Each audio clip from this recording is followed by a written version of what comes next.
നമസ്കാരം, ഞാൻ doctor Praveena. Heart transplantation പറഞ്ഞ പേഷ്യൻസിന് ചികിത്സിക്കുന്ന ഒരു ആയുർവേദ ഡോക്ടറാണ് ഞാൻ. പക്ഷെ എനിക്ക് വരുന്ന ഒരുപാട് കോളുകളിൽ പ്രധാനമായിട്ടും എന്നോട് എല്ലാവരും ചോദിക്കുന്നത് ഹൃദയത്തിന് ബാധിച്ച ബ്ലോക്ക് മാറ്റിത്തരോ എന്നാണ്. ഒരു ആൻജിയോഗ്രാം ചെയ്യാൻ പോയപ്പോൾ 3 ബ്ലോക്ക് ഉണ്ടെന്ന് പറഞ്ഞു, ഡോക്ടറെ അത് മാറ്റിത്തരോ? അങ്ങനെയുള്ള ചോദ്യങ്ങളാണ് എനിക്ക് കുറേ കോളുകളിലായിട്ട് കിട്ടുന്നത്. അപ്പോൾ ഞാൻ ചികിത്സിക്കാതെ തന്നെ നിങ്ങൾക്ക് സ്വയം മാറ്റാവുന്ന കുറെ കാര്യങ്ങൾ ഞാൻ പറഞ്ഞു തരാം. എന്താണ് ബ്ലോക്ക് എന്നും അത് ഉണ്ടാകാനുള്ള കാരണങ്ങളും അതിനോട് സംബന്ധിച്ച നമുക്ക് ഉണ്ടാകുന്ന ബുദ്ധിമുട്ടുകളും അതിൽ നിന്ന് എങ്ങനെ നമുക്ക് രക്ഷപ്പെടാം, ഒരു ആൻജിയോപ്ലാസ്റ്റിയും ബൈപ്പാസും കഴിയുന്നതും എത്രമാത്രം നമുക്ക് ഒഴിവാക്കാം എന്നുമാണ് ഞാൻ പറയാൻ ഉദ്ദേശിക്കുന്നത്. നമ്മൾക്കിപ്പോ നന്നായിട്ട് ഓടുന്ന ഒരാളാന്ന് വിചാരിച്ചോ, ആ ഓടുന്ന ആൾക്ക് പെട്ടെന്ന് ഒരു നെഞ്ചിന് ബുദ്ധിമുട്ടോ അല്ലെങ്കിൽ വിമ്മിഷ്ടോ ഓടിക്കൊണ്ടിരിക്കുമ്പോൾ നമുക്ക് പുറം വേദന അല്ലെങ്കിൽ കിതപ്പ്, നെഞ്ചിലൊരു ഭാരം, വിമ്മിഷ്ടം അങ്ങനെ എന്തെങ്കിലും തോന്നുകയാണെങ്കിൽ അതിന്റെ അർത്ഥം അയാൾക്ക് 70%-നേക്കാളും അധികം ബ്ലോക്ക് ഉണ്ട് എന്നാ. കാരണം നമുക്ക് ഭഗവാൻ 3 വെസലിൽ കൂടെയായിട്ട് 3 കുഴലിലൂടെ നമുക്ക് ഹൃദയത്തിന് നിറച്ച് രക്തം കൊടുക്കുന്നുണ്ട്. അതിൽ ഒരു 70%-നേക്കാളും കൂടുതൽ ബ്ലോക്ക് വന്നാൽ, അതായത് 30%-നേക്കാളും കുറവാണ് നമുക്ക് രക്തം ഹൃദയത്തിന് കിട്ടുന്നത് എന്നുണ്ടെങ്കിൽ മാത്രമേ പലപ്പോഴും ഹൃദയത്തിന്റെ ബുദ്ധിമുട്ടുകൾ പുറത്ത് കാണിക്കാറുള്ളൂ. അപ്പോൾ 70%-നേക്കാളും അധികം ബ്ലോക്ക് ഉണ്ടെങ്കിൽ നമുക്ക് ഓടുമ്പോൾ ബുദ്ധിമുട്ട് കാണിക്കും. ഇനി നല്ല സ്പീഡിൽ നടക്കാൻ അല്ലെങ്കിൽ ധൃതിയിൽ എന്തെങ്കിലും ചെയ്യുമ്പോൾ ആണ് നമുക്ക് ബുദ്ധിമുട്ട് അനുഭവപ്പെടുന്നത് എന്നുണ്ടെങ്കിൽ അത് 60%-നേക്കാൾ അധികം 80%-നേക്കാൾ അധികം ബ്ലോക്ക് ഉണ്ട് എന്നാണ് അതിന്റെ അർത്ഥം. ഇനി വെറുതെ ഇരിക്കുമ്പോൾ ചെറിയ ചെറിയ കാര്യങ്ങൾ ചെയ്യുമ്പോൾ തന്നെ നമുക്ക് വിമ്മിഷ്ടവും ബുദ്ധിമുട്ടും അനുഭവപ്പെടുന്നതെന്നുണ്ടെങ്കിൽ അതിന്റെ അർത്ഥം നമുക്ക് 90%-നേക്കാളും അധികം ബ്ലോക്ക് ഉണ്ടെന്നാണ്. ഇതറിയാൻ വേണ്ടി നമ്മൾ ഒരു ആൻജിയോഗ്രാം ചെയ്യേണ്ട ആവശ്യമില്ല. കാരണം ഈ ആൻജിയോഗ്രാം ചെയ്യുന്ന സമയത്ത് നമുക്ക് പല സ്ഥലത്തിലും ഈ വയറ് കടത്തി വിടുമ്പോൾ പല സ്ഥലങ്ങളിലും നമുക്ക് അതിന്റെ തുമ്പ് തൊട്ട് പങ്ക്ചർ ആവാനോ സ്ക്രാച്ച് ഉണ്ടാവാനോ സാധ്യതയുണ്ട്. അതുപോലെ ഹാർട്ട് അറ്റാക്ക് വരാനും പല ദോഷങ്ങൾക്കും കാരണമുണ്ട്. അത് നമുക്ക് ഹെൽത്തിന് നല്ലതുമല്ല. അപ്പോൾ നമുക്ക് ബ്ലോക്ക് ഉണ്ട് എന്നും അതിൽ എത്ര ശതമാനം എവിടെയാണ് എന്ന് അറിയാൻ വേണ്ടി മാത്രമാണ് നമ്മൾ ആൻജിയോഗ്രാം ചെയ്യുന്നത്. അത് നിങ്ങൾ ആൻജിയോപ്ലാസ്റ്റിയും ബൈപ്പാസും ചെയ്യാൻ പൂർണ്ണ സമ്മതം ഉണ്ടെങ്കിൽ മാത്രമേ നിങ്ങൾക്ക് ആൻജിയോഗ്രാം ചെയ്യേണ്ട ആവശ്യമുള്ളൂ. അതല്ല, നമുക്ക് ഇങ്ങനെ തന്നെ ബുദ്ധിമുട്ട് കാണുമ്പോൾ തന്നെ നമുക്ക് നമ്മുടെ ചില ജീവിത ചിട്ടകളിൽ നിന്ന് തന്നെ നമുക്ക് വ്യത്യാസപ്പെടുത്തിയാൽ ആ ബുദ്ധിമുട്ടുകൾ നമുക്ക് മാറിക്കിട്ടും. അപ്പൊ അതിന്റെ അർത്ഥം നമുക്ക് ഓടുമ്പോൾ ഇപ്പോൾ ബുദ്ധിമുട്ടുള്ള ഒരാൾക്ക് ഓടുമ്പോൾ ഈ കാര്യങ്ങളെല്ലാം ചെയ്തിട്ട് ഓടുമ്പോൾ അധികം ബുദ്ധിമുട്ടില്ലെങ്കിൽ അതിന്റെ അർത്ഥം എന്താ, നമുക്ക് 70%-നേക്കാളും കുറവാണ് ബ്ലോക്ക് ഉള്ളത്.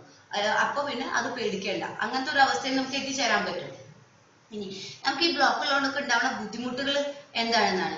നമുക്ക് നടക്കുമ്പോ അല്ലെങ്കിൽ ഓടുമ്പോ അല്ലെങ്കിൽ വെറുതെ ഇരിക്കുമ്പോഴൊക്കെ കിതപ്പ് ഉണ്ടാവും, പുറത്ത് വേദന ഉണ്ടാവും, നെഞ്ചിലെന്തോ ഭാരം കയറ്റി വെച്ച പോലെ ഉണ്ടാവും, നെഞ്ചുടിപ്പ് പോലെ ഉണ്ടാവും, ശ്വാസം എടുക്കാൻ ബുദ്ധിമുട്ടുക, കഷ്ടപ്പെടുക, നടുക്കടലിൽ നിൽക്കാൻ തോന്നുക, നമുക്ക് ഉയരം കയറുമ്പോൾ അല്ലെങ്കിൽ ഭക്ഷണം കഴിച്ച് കയറുമ്പോൾ നമുക്ക് ശ്വാസം കിട്ടാത്തൊരു ബുദ്ധിമുട്ട്, ഇതൊക്കെ കൈകാൽ കഴപ്പ്, മേലുവേദന, അങ്ങനെയുള്ള കുറെ ഭയങ്കര ദേഷ്യം വരെ, അങ്ങനെ ഒരു പെട്ടെന്ന് ഇറിറ്റേറ്റഡ് ആവുക, ഇതെല്ലാം ഇതിനോട് ചേർന്ന ബുദ്ധിമുട്ടുകളാണ്. പക്ഷെ പലരുടെയും വിചാരം നെഞ്ചുവേദനയാണ് ഹൃദയത്തിന്റെ. നെഞ്ചുവേദന ചിലവർക്ക് വരണമെങ്കിൽ കുറെ കഴിഞ്ഞിട്ടൊക്കെ വരുള്ളൂ. പക്ഷെ ഇത് കാണുമ്പോൾ തന്നെ നമ്മൾ എന്ത് ചെയ്യണം, നമ്മുടെ ജീവിത രീതികളിലോ വ്യത്യാസപ്പെടുകയും ഡോക്ടറെ കണ്ട് ഒരു മെഡിക്കൽ മാനേജ്മെന്റ് എന്താണ് ചെയ്യേണ്ടതെന്ന് ഡോക്ടറെ കണ്ട് പറഞ്ഞ് അങ്ങനത്തെ ഒരു മാനേജ്മെന്റ് കുറച്ചുനാൾ തുടർന്ന് എത്രയും വേഗം അപകടാവസ്ഥയിൽ നിന്നും നമ്മൾ പിന്നിലേക്ക് പോകണം എന്നാണ് ഞാൻ പറയുന്നത്.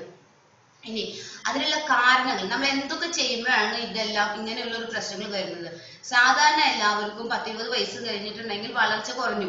പിന്നെ വളരെയധികം വളർച്ച കുറഞ്ഞത്, അതായത് സെൽ ഡെത്ത് സ്കൂളിൽ സ്റ്റാർട്ട് ചെയ്യാൻ 40 വയസ്സിന് ശേഷം. അപ്പോൾ നമുക്ക് 20 വയസ്സ് തുടങ്ങിയിട്ട് തന്നെ നമുക്ക് ഈ ബ്ലോക്ക് വരാനുള്ള സാഹചര്യം കൂടുതലാണ്.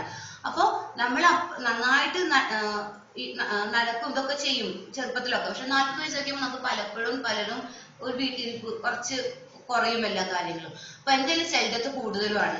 അപ്പോൾ നമുക്ക് ഈ സാധ്യത ഇങ്ങനെ കൂടി വരുന്നതിന് കൂടിയിട്ട് നമ്മൾ എന്ത് ചെയ്യണം, കൊളസ്ട്രോൾ കൂടാൻ സാധ്യതയുണ്ട്. അപ്പൊ ഈ ഫാറ്റ് ശരീരത്തിൽ ഇങ്ങനെ ചെല്ലും തോറും നമുക്ക് കൊളസ്ട്രോൾ കൂടും. അപ്പൊ ഈ കൊളസ്ട്രോൾ കൂടാൻ ഇരിക്കണം. അതുപോലെ ട്രൈഗ്ലിസൈഡ്സ് കൂടരുത്. കൊളസ്ട്രോളിന്റെ വേറൊരു ഘടകമാണ് ട്രൈഗ്ലിസൈഡ്സ് കൂടരുത്. അതുപോലെ തന്നെ ഭയങ്കര സ്ട്രെസ് ഉള്ള ആൾക്കാരുണ്ടാവും. അതുപോലെ എല്ലാ കാര്യങ്ങളിലും ദേഷ്യം, പേടി, അതുപോലെ പിടിവാശി, പിന്നെ ഭയങ്കര സ്ട്രിക്റ്റ് ആയ ആൾക്കാർ, ഭയങ്കര ഡോമിനേറ്റ് ചെയ്യുന്ന ആൾക്കാർ, അവർക്കൊക്കെ ഇത് വളരെ പെട്ടെന്ന് നമുക്ക് വയസ്സാകുന്ന ഒരു അവസ്ഥ എത്തിച്ചേരാം. അതായത് ഈ ബ്ലോക്ക് ഉണ്ടാകാൻ സാധ്യതയുള്ള ആൾക്കാരാണ്.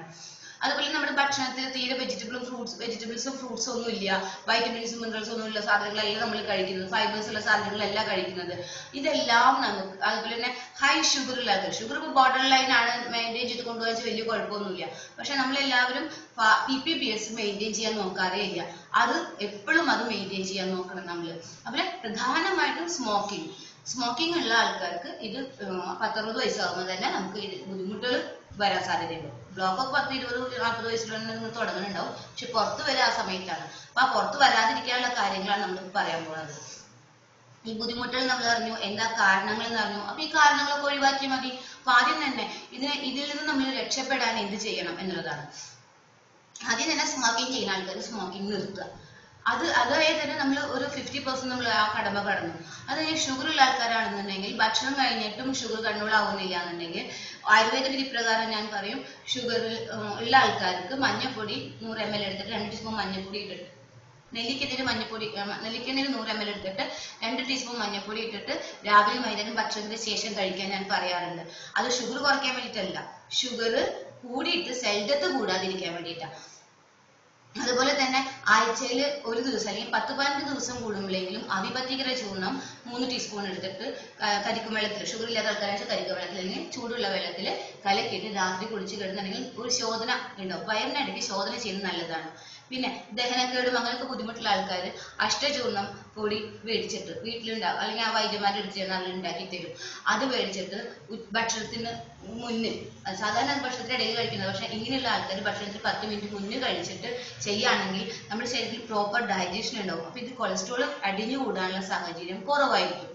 പിന്നെ ഏറ്റവും പ്രധാനം ചില കാര്യങ്ങൾ അറിയേണ്ടത്, നമ്മൾക്ക് ഞാൻ പറഞ്ഞില്ലേ, ഞാൻ ഹാർട്ടിന്റെ മസിൽ ഇപ്പൊ ബ്ലോക്ക് വന്ന് അറ്റാക്ക് വന്ന് ഹാർട്ട് അറ്റാക്ക് വന്ന് നമ്മള് ഹാർട്ട് മസിൽ നാശമായി ഹൃദയം മാറ്റി വെക്കാൻ പറയുന്ന സമയത്താണ് എൻ്റെ അടുത്ത് പേഷ്യൻസ് വരിക. അവരെ നമ്മൾ ചികിത്സിച്ച് കഴിഞ്ഞിട്ടുണ്ടെങ്കിൽ 5-6 കുറച്ച് നാൾ കഴിഞ്ഞ് ആദ്യത്തെ ഒരു 34 ദിവസം കഴിയുമ്പോൾ തന്നെ ഇവർ നടക്കാൻ പോകും, ഒരു കാര്യങ്ങളൊക്കെ ജോലിക്കൊക്കെ ചെറുതായൊക്കെ പോകാൻ തുടങ്ങും. പിന്നെ ഒരു 5-6 മാസം കൊണ്ട് തന്നെ കുറേശ്ശെ പമ്പിങ് കൂടി തുടങ്ങും. 1-2 വർഷം കൊണ്ട് ഇവർ സാധാരണ സ്വന്തം ഹൃദയം തന്നെ സാധാരണ നല്ല ഒരാൾക്ക് ജീവിക്കാൻ പറ്റുന്ന പോലെയൊക്കെ ഒരുവിധം എല്ലാവർക്കും ആയി കിട്ടാറുണ്ട്. അപ്പൊ ഈ പറയാൻ കാരണം, അങ്ങനെ എനിക്ക് അങ്ങനെ ചെയ്യാൻ പറ്റുമെന്നുണ്ടെങ്കിൽ നമുക്ക് തന്നെ അറിയാം, നമ്മുടെ ഹൃദയത്തിന് സ്വന്തമായിട്ട് കൊളാട്രൽസ്, അതായത് ബൈപ്പാസ് നമ്മുടെ ഹാർട്ടിൽ ഇഷ്ടം പോലെ ഉണ്ടാക്കി വെച്ചിട്ടുണ്ട്. അതിനെ നമ്മൾ ഡെവലപ്പ് ചെയ്തെടുക്കണം. അല്ലാതെ അങ്ങനെയാണ് നാശായ മസിലുകൾ തിരിച്ച് ഞാൻ കൊണ്ടുവരുന്നത്. അപ്പോൾ നിങ്ങൾക്ക് നാശാവാത്തതിനെ കൂടുതൽ ബലപ്പെടുത്താൻ വേണ്ടി നിങ്ങൾക്ക് എന്ത് ചെയ്യാൻ പറ്റും? നന്നായിട്ട് നടക്കുക എങ്ങനെയാ? രാവിലെയും വൈകുന്നേരം 20 മിനിറ്റ് എങ്കിലും ചുരുങ്ങിയിട്ട് നടക്കുക. അപ്പൊ നടക്കാൻ പറ്റുന്ന ആൾക്കാർ കുറേശ്ശെ ഓടാൻ നോക്കുക. ഓടാൻ പറ്റുന്ന ആൾക്കാർ കുറച്ചും കൂടി സ്പീഡ് കൂട്ടാൻ നോക്കുക, അല്ലെങ്കിൽ വെയിറ്റ് പിടിച്ചിട്ട് 1-2 കിലോ വെയിറ്റ് പിടിച്ചു. അപ്പൊ നമ്മുടെ അത്രമാത്രം പിള്ളേർ നമുക്ക് ഡെവലപ്പ് ചെയ്ത് കിട്ടും. ഇനി സ്പീഡിൽ നടക്കാൻ പറ്റുന്ന ആൾക്കാരാന്ന് വെച്ചിട്ടുണ്ടെങ്കിൽ ഓടുക. അതുപോലെ സ്പീഡിൽ നടക്കുമ്പോൾ അതിന്റെ കൂടെ കുറച്ചും കൂടി വെയിറ്റ് എടുത്ത് നടക്കുക. അതുപോലെ അത് കഴിഞ്ഞിട്ടുണ്ടെങ്കിൽ സ്പീഡിൽ നടന്നു കഴിഞ്ഞ് അല്ല അതിന് പറ്റുന്നില്ല, പതുക്കെ നടക്കാൻ പറ്റുള്ളൂ, ശരി പതുക്കെ നടന്ന് 20 മിനിറ്റ് രാവിലെ വൈകുന്നേരം ആക്കുക. അങ്ങനെ കൂട്ടി സ്പീഡ് കൂട്ടി നടക്കുക. അങ്ങനെ അവനാന് പറ്റുന്ന പോലെ അവനാൻ നടന്നിരിക്കണം. ഈ നടക്കുന്നത് അറ്റാക്ക് വരാതിരിക്കാനോ ബ്ലോക്ക് വരാതിരിക്കാനോ ഒന്നുമല്ല. ഈ അറ്റാക്കും ബ്ലോക്കും വന്നാൽ പ്രധാനം എന്താണ്? നമുക്ക് അറ്റാക്ക് വന്നാൽ നമ്മൾ എന്തിനാ പേടിക്കേണ്ടത്? ശരിക്കും അറ്റാക്ക് എത്ര എണ്ണം വന്നാലും നമ്മുടെ ഹാർട്ടിന്റെ മസിൽ നാശാകുന്നില്ല എന്നുണ്ടെങ്കിൽ നമുക്ക് ഹൃദ്രോഗിയാകുന്ന പേടി ആവശ്യമില്ല. അതുകൊണ്ടാണ് ഇപ്പൊ നമുക്ക് അബദ്ധവശ ഒരു അറ്റാക്ക് വന്നാലും നമുക്ക് എപ്പോഴും നോക്കുമ്പോൾ ഹൃദയത്തിന്റെ മസിൽ കേടാവാൻ പാടില്ല. അത്ര മാത്രമാണ് ഈ ഡോക്ടേഴ്സ് നമ്മളെ പേടിപ്പിക്കുന്നത്. അപ്പോൾ നമ്മൾ അറിയേണ്ടത്, ബ്ലോക്ക് വന്നിട്ടുണ്ടെന്നുണ്ടെങ്കിലും അറ്റാക്ക് വന്നാലും നമുക്ക് എപ്പോൾ എടുത്ത് നോക്കുമ്പോൾ അറ്റാക്ക് വന്നതിന് ശേഷം ഹാർട്ടിന്റെ പമ്പിങ് ഒരു പരിധി വിട്ട് കുറയരുത്. അതിന് വേണ്ടിയിട്ടാണ് നന്നായിട്ട് 20 മിനിറ്റ് നടക്കാൻ ഞാൻ പറയുന്നത്. നടക്കുമ്പോൾ എന്തുണ്ടാവും? ഇഷ്ടംപോലെ കൊളാട്രൽസ് ഉണ്ട്. അപ്പോൾ ഹാർട്ട് മസിലിൽ മുഴുവൻ നിറച്ച് രക്തം കിട്ടിക്കൊണ്ടിരിക്കും. അപ്പൊ എന്തുണ്ടാവും? നമുക്ക് ഒരു ഭാഗത്ത് രക്തം കിട്ടും, LAD അല്ലെങ്കിൽ ICX അല്ലെങ്കിൽ RC അങ്ങനെയുള്ള ബ്ലഡ് വെസൽസിൽ കൂടെ കിട്ടുന്ന മെയിൻ വാട്ടറിൽ കൂടെ കിട്ടുന്ന രക്തത്തിനേക്കാളും കൂടുതൽ നമുക്ക് വേറെ ചെറിയ വഴി കൂടെ കിട്ടുകയാണെങ്കിൽ, ഒരു സ്ഥലത്ത് ബ്ലോക്ക് ഉണ്ടെങ്കിൽ തന്നെ കുറച്ച് നേരത്തേക്ക് രക്തം കിട്ടാണ്ടായി കഴിഞ്ഞാൽ, ഓക്സിജൻ കിട്ടാണ്ടായി അവിടുത്തെ മസിൽ നാശമായി പോകും. ആ മസിൽ നാശമായി പോകാതിരിക്കാൻ വേണ്ടി ഇവിടുന്ന് ചെയ്യും വേറെ വഴി കൂടെ ഒക്കെ നമുക്ക് രക്തം ഈ മസിൽസിലേക്ക് കിട്ടിക്കഴിഞ്ഞാൽ ആ മസിൽ നാശാവില്ല. പിന്നെ നമുക്ക് എത്ര ബ്ലോക്ക് വന്നാലും എത്ര അറ്റാക്ക് വന്നാലും നമ്മൾ എന്തിനെ പേടിക്കുന്നത്? ഈ ഒറ്റ പോയിന്റ് നിങ്ങൾ ആദ്യം അറിഞ്ഞിരിക്കണം. ഒരു കാരണവശാലും ഈ അറ്റാക്ക് വന്നു എന്ന് പറഞ്ഞ് ഉടനെ ഇത് ചെയ്തില്ല എന്നുണ്ടെങ്കിൽ ഇപ്പൊ നിങ്ങൾ മരിച്ചു. നിങ്ങൾക്ക് ആലോചിക്കാം, മരിച്ചു പോകുന്നൊക്കെ നമ്മൾ വല്ലാതെ പേടിപ്പിച്ചിട്ട് നമ്മൾ ചിലപ്പോൾ ആൻജിയോപ്ലാസ്റ്റി ചെയ്യും, ബൈപ്പാസ് ചെയ്യും. പക്ഷെ ഈ ആൻജിയോപ്ലാസ്റ്റി ചെയ്ത് കഴിഞ്ഞാൽ നമ്മുടെ ശരീരത്തിൽ പുറമേയുള്ള ഒരു സാധനമാണ്, അത് എപ്പോഴും പുറന്തല്ല, അല്ലെങ്കിൽ അവിടെ ക്ലോട്ട് വരാൻ വളരെ സാധ്യത കൂടുതലാണ്. പലർക്കും സ്റ്റെൻഡ് ഇട്ടിട്ട് ഒരുപാട് പേരുകൾ വന്നിട്ടുണ്ട്. 1, 2, 3, 4 സ്റ്റെൻഡ് ഒക്കെ ഇട്ടിട്ട് പേഷ്യൻസ് വരാറുണ്ട് എൻ്റെ അടുത്ത്. അപ്പൊ ഈ സ്റ്റെൻഡ് ഇട്ട് കഴിഞ്ഞാൽ അവർക്ക് കൊലകാലത്തേക്ക് ഒരു ഉപകാരം കിട്ടുന്നില്ല. പിന്നെ എന്തിനും നമ്മളത് ചെയ്യുന്നു. അത് ചെയ്താലും നമ്മൾ ജീവിതകാലം മുഴുവൻ ഗുളികയും കഴിക്കണം. ഈ പറഞ്ഞ പ്രക്രിയ ഞാൻ പറഞ്ഞില്ലേ, നടക്കലും ഭക്ഷണം നിയന്ത്രിക്കുന്ന കാര്യമെല്ലാം നമ്മൾ തുടർന്നു കൊണ്ടേയിരിക്കണം. അപ്പൊ പിന്നെ ഇത് ഇതിനേക്കാളും മുന്നേ തുടർന്നാൽ ഇപ്പൊ എന്താ? കാരണം നമ്മൾ പറഞ്ഞു ഞാൻ നടക്കണം, അതുപോലെ തന്നെ സ്മോക്കിംഗ് ഒഴിവാക്കണം, ഷുഗർ കൺട്രോൾ ചെയ്ത് കിടക്കണം, നെല്ലിക്ക നീര് കഴിക്കണം, വൈദ്യുതികര ചൂർണം കഴിക്കണം, അഷ്ടചൂർണം കഴിക്കണം, രാവിലെയും വൈകുന്നേരവും 20 മിനിറ്റ് ചുരുങ്ങിയിട്ട് നടക്കണം. സ്ട്രെസ് ഉള്ള ആൾക്കാരാണ്, ഡോമിനേറ്റിംഗ് ക്യാരക്ടറുള്ള ആൾക്കാരാണെന്നുണ്ടെങ്കിൽ മെഡിറ്റേഷനോ അല്ലെങ്കിൽ ഏതെങ്കിലും ഫിസിക്കൽ നല്ല സന്തോഷം തരുന്ന ഫിസിക്കൽ ആക്ടിവിറ്റിയിലോ പങ്കെടുത്ത് കഴിഞ്ഞിട്ടുണ്ടെങ്കിൽ കളികളിൽ ഏതെങ്കിലും പങ്കെടുക്കുകയാണെന്നുണ്ടെങ്കിൽ അതൊക്കെ ഒരു റിലാക്സേഷൻ ആയിട്ട് വരും. അല്ലെങ്കിൽ പാട്ട് കേൾക്കാൻ കുഞ്ഞു കുഞ്ഞു കാര്യങ്ങൾ നമ്മൾ പിന്നെ നമുക്ക് മറ്റുള്ളവരെ എന്തെങ്കിലുമൊക്കെ സഹായിക്കാൻ എവിടെയെങ്കിലുമൊക്കെ സാഹചര്യം കിട്ടിയാൽ അത് ചെയ്ത് കഴിഞ്ഞാൽ നമുക്ക് അവനാനെ തന്നെ ഒരു ഭയങ്കര ആത്മസംതൃപ്തി ഉണ്ടാവും. അപ്പൊ തന്നെ നമ്മുടെ ശരീരത്തിൽ ഭയങ്കരമായിട്ട് HDL കൂടും. HDL കൂടാൻ ഇഷ്ടംപോലെ ഭക്ഷണ സാധനങ്ങൾ നടക്കുന്നതിന്റെ കൂടെ തന്നെ നമുക്ക് ഇഷ്ടംപോലെ HDL കൂടും. ശരീരത്തിൽ അത് ഇഷ്ടംപോലെ ആന്റിഓക്സിഡൻസ് ഉണ്ടാവും. അപ്പോൾ നമുക്ക് എവിടെയൊക്കെ നാശമായി പോകുന്ന സെല്ലുകൾ ഉണ്ടോ അതൊക്കെ നമുക്ക് തിരിച്ചു കിട്ടാൻ, അധികം നാശമായി പോവാതിരിക്കാനുള്ള ഒരു സാഹചര്യം കൂടിയും നമുക്ക് ഇങ്ങനെ മറ്റുള്ളവരെ ഹെൽപ്പ് ചെയ്യുമ്പോൾ നമുക്ക് ഉണ്ടാവുന്ന സാറ്റിസ്ഫാക്ഷനിൽ കൂടെ നമുക്ക് ഉണ്ടാക്കി. അപ്പൊ ഇതൊക്കെ നമുക്ക് ഉണ്ടാക്കി എടുക്കാവുന്ന സ്വഭാവങ്ങളാണ്. ഇനി നമ്മൾ പിന്നെ ഞാൻ പറഞ്ഞു ഈ ആൻജിയോപ്ലാസ്റ്റി ചെയ്തു അല്ലെങ്കിൽ ബൈപ്പാസ് ചെയ്തു. അപ്പൊ നമ്മൾ ആദ്യം ഇപ്പോൾ അറ്റാക്ക് ആയിട്ട് ചെല്ലണം. അപ്പൊ ആ ഡോക്ടർ പറയാണ് നമ്മുടെ അടുത്ത് ആൻജിയോപ്ലാസ്റ്റി ചെയ്യണം അല്ലെങ്കിൽ ബൈപ്പാസ് ചെയ്യണം എന്ന് പറയുകയാണെങ്കിൽ നമുക്ക് ചിന്തിക്കാം, നമ്മൾ അത്രയും ദിവസവും വലിയ ബുദ്ധിമുട്ടൊന്നും ഇല്ലാണ്ട് കളരി ഇതൊക്കെ ചെയ്തിരുന്നതാണ്. അപ്പൊ എങ്ങനെ പെട്ടെന്ന് ഇങ്ങനെ വന്നു? അപ്പൊ ഞാൻ പറഞ്ഞു 70%, 80%, 90% ബ്ലോക്കിനെ കുറിച്ച്. അപ്പൊ നമുക്ക് 70% ഉള്ള ഒരാൾ പലർക്കും ഓരോ തരത്തിലാണ്. ഇപ്പൊ 10-20, 70%, 80% ആണെങ്കിൽ ചുരുങ്ങിയത് 5 വർഷമെങ്കിലും എടുക്കും. ചില ആൾക്കാർ പക്ഷെ 70% ആൾക്കാർ ഇത്രയും നേരം കണ്ടിരുന്ന ആൾക്കാർ പെട്ടെന്ന് അറ്റാക്ക് വരുന്നത് കാണാം. അതെന്തുകൊണ്ടാണെങ്കിൽ നമുക്ക് പ്രഷർ കൺട്രോൾ ആവാത്തതുകൊണ്ട് അല്ലെങ്കിൽ ഇങ്ങനെയുള്ള കാരണങ്ങൾ കൊണ്ട് ഈ രക്തക്കൊഴലുകളുടെ ഉള്ളിൽ ഉണ്ടാകുന്ന ഒരു ബ്ലോക്ക്, അതിനെ ചുറ്റും കവർ ചെയ്തിട്ട് ഒരു മെംബ്രെയിൻ ഉണ്ടാവും. ഈ മെംബ്രെയിൻ എന്തെങ്കിലും ഒരു സ്ക്രാച്ചോ അല്ലെങ്കിൽ ബേസ്റ്റിംഗ് ഉണ്ടായി കഴിഞ്ഞാൽ എവിടെ എന്ത് ചെയ്യും? അവിടെ ഹീൽ ചെയ്യാൻ വേണ്ടി രക്തം RBC സെൽസും ഇതൊക്കെ സെല്ലുകൾ ഇങ്ങനെ വരുമ്പോൾ അവിടെ എന്തുണ്ടാവും? ഒരു ക്ലോട്ട് ഫോം ചെയ്യും. അവിടെ ബ്ലോക്ക് ഉണ്ടായി 100% ബ്ലോക്കായി അറ്റാക്ക് വരെ ചെയ്യുന്നത്. അതാണ് നമുക്ക് ഉണ്ടാവുന്ന ഒരു സാധാരണ. അപ്പൊ നമ്മൾ എന്ത് ചെയ്യും? ഡോക്ടർമാർ വളരെ നിർബന്ധമാണ് അങ്ങനെ ചെയ്യുന്നത് പറയാം. അതിൽ മാക്സിമം നിങ്ങൾ ബലൂൺ പ്ലാസ്റ്റി ചെയ്യാം. അതിനപ്പുറം ഒന്നും ഹാർട്ടിനുള്ളിൽ ഇടാൻ സമ്മതിക്കരുത്. കാരണം ബലൂൺ പ്ലാസ്റ്റി ചെയ്ത് കഴിഞ്ഞാൽ അപ്പോഴത്തെ അപകടാവസ്ഥ നമ്മൾ വിട്ടുമെന്ന് ഡോക്ടർ പറഞ്ഞിട്ടുണ്ടെങ്കിൽ നമുക്ക് എന്ത് ചെയ്യാൻ പറ്റും?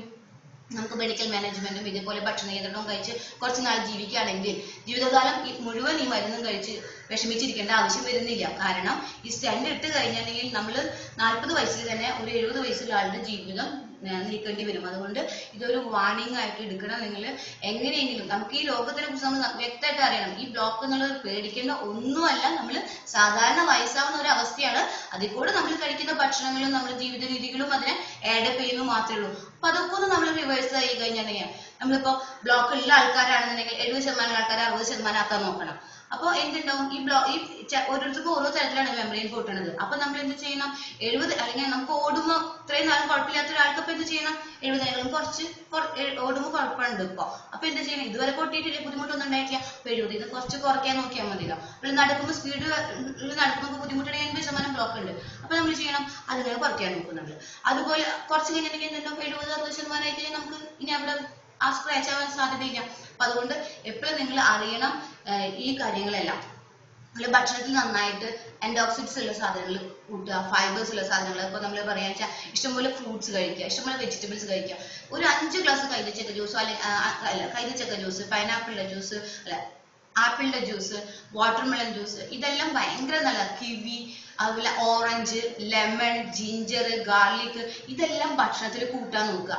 അതുപോലെ തന്നെ എന്താ പറയാ തവിടുള്ള ഭക്ഷണ അരി, അത് നമ്മൾ ഒരിക്കലും വെള്ളരി കഴിക്കാതെ ചുവന്ന അരി കഴിക്കാൻ നോക്കുക. ചുവന്ന അരി കഴിക്കാൻ നോക്കുക. അതുപോലെ തന്നെ